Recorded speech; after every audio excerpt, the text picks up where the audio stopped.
The Denver Nuggets faced the LA Clippers today in game one of their first round matchup. This series has a lot of intrigue to me. I think it's going to be one of the most competitive series in the first round of the playoffs.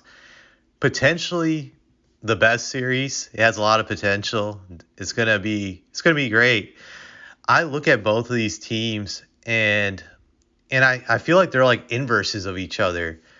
For example, the Denver Nuggets are third in scoring in the league, but they're 25th in defense and points allowed, while the Clippers, they are 20th in scoring, but they're fourth in defense when it comes to points allowed. So it's like you have the Denver Nuggets, who are a great offensive team, that they have a great offense, but they're a terrible defensive team, while the Clippers, they're a great defensive team, but they're not a good offensive team. So that's interesting. It's like different styles clashing with each other, which is what I enjoy because it's always fun to see which style of play will prevail in the 7 game series and how these teams will make adjustments to counter each other in that regard. I think that's going to be very exciting to watch.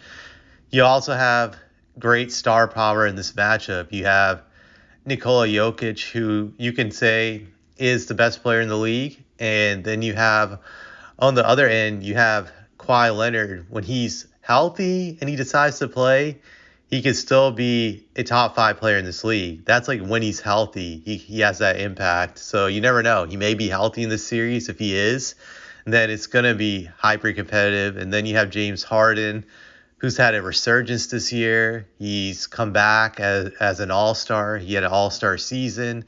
So you throw in those guys, and it makes it a lot of fun. Now, one thing I'll say is in this series, the Clippers have a huge advantage when it comes to their perimeter players. James Harden, Kawhi Leonard, Norman Powell, they've all been averaging over 20 points a game. And I would say when healthy, those guys are better than what the Nuggets have in their combination of Jamal Murray, Michael Porter Jr., Christian Braun, and Westbrook. That they have the edge on the perimeter for sure. You got to give it to them.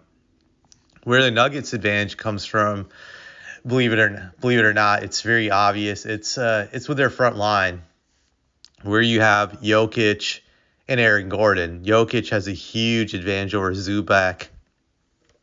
He's always dominated that matchup in the past. That he's always owned him. Like, I feel Jokic always gets easy buckets against Zubac. That it's never a struggle. I just remember in 2020 in that playoff series in the bubble, how fun it was to see Jokic light him up. And to some degree, I felt that series was like Jokic's coming out party as a legit superstar. And he humiliated Zubac in that series. He got whatever he wanted, whenever he wanted. He just completely dominated that matchup. I feel for Jokic, whenever he sees Zubac, it's the same type of reaction that Michael Jordan would get whenever he saw Craig Elo. That he has that look on his eyes, like that kid who's ready to open up his presents on Christmas morning. He knows he's gonna easily dominate that matchup. And then you got Aaron Gordon, that he's always been a very good complement to Jokic as a power forward. The Clippers don't really have a legit power forward to match up with him. They may play Kawhi or Norman Powell at the four spot, but none of them are legit fours. But in this current NBA, you tend to be able to get away with that stuff a lot of times, since most teams don't have legit fours. And that's where I feel the Nuggets' biggest advantage is, because they can kill those guys on the boards, that they'll have the rebounding advantage when it comes to that. So I think that's going to be huge for the Nuggets, having that advantage on the front line. But the Clippers have the advantage over the perimeter with their superior perimeter players. So that's where the scales really even out. And it's going to be interesting, like which stars impact overrides the weakness of his team. Like, will Jokic be great enough that the Clippers' advantage on the perimeter doesn't really matter? Or will Kawhi and Harden and those guys just be great that that whatever advantage Jokic has in the paint will be negated by their dominance on the perimeter. I think that's really the question to see. So that's why the series is really hard to pick.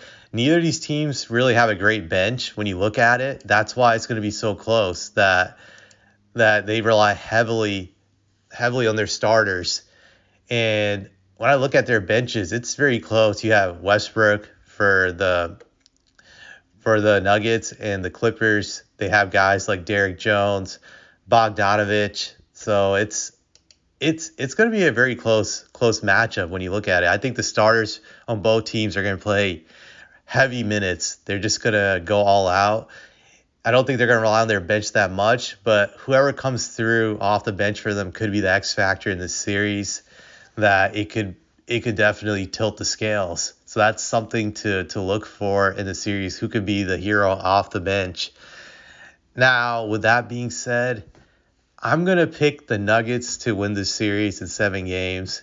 It's gonna be super close, but I think Jokic's greatness will ultimately shine. That whatever weaknesses his team has on the perimeter versus the Clippers, he's gonna negate that. And I think the Nuggets perimeter players will do just enough where they can survive the dominance of the Clippers perimeter. I think Jamal Murray, Michael Porter Jr. will do just enough in being decent that it'll be good enough to get them by Kawhi and Harden and those guys that they'll produce enough points, and then combine that with Jokic's dominance, it's gonna put them over the Clippers in this series. But it's gonna be very competitive. I see this going the full 7 games, and like I said, I have the Nuggets winning this series in 7.